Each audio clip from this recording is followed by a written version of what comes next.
রংপুরের কাউনিয়া থানা পুলিশের বিশেষ অভিযানে ৬ কেজি ৫০০ গ্রাম গাঁজা ও মাদক বিক্রয়ের কাজে ব্যবহৃত ২টি মোবাইল ফোনসহ ২ মাদক ব্যবসায়ীকে গ্রেপ্তার করেছে। গ্রেপ্তারকৃতরা হলেন লালমনিরহাট জেলার কালীগঞ্জ থানার শিবগ্রাম গ্রামের শ্রী রতন কুমার ও গোরল গ্রামের শ্রী পঙ্কজ কুমার। মঙ্গলবার ১৬ সেপ্টেম্বর সকালে গোপন সংবাদের ভিত্তিতে পুলিশ জানায় পাটগ্রাম থেকে ঢাকাগামী একটি 5 স্টার পরিবহনে মাদক পাচার হয়েছিল। পরে কাউনিয়ার হলদিবাড়ি এলাকায় মা সুফিয়া পেট্রোল পাম্পের সামনে বাসটিকে থামিয়ে তল্লাশি চালায় পুলিশ। এ সময় যাত্রীবাহী বাসের লকার থেকে ২টি কাপড়ের ব্যাগে লুকোনো অবস্থায় গাঁজা উদ্ধার করা হয়। এসআই শাহানুর আলম সরকারের নেতৃত্বে এই অভিযান পরিচালিত হয়।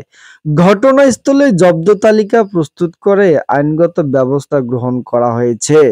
পরে এই ঘটনায় কাউনিয়া থানায় মাদকদ্রব্য নিয়ন্ত্রণ আইনে মামলা রুজু করা হয়েছে।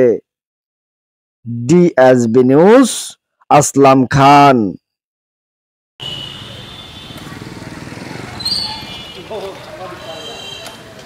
ঠিক আছে, হয়েছে হয়েছে।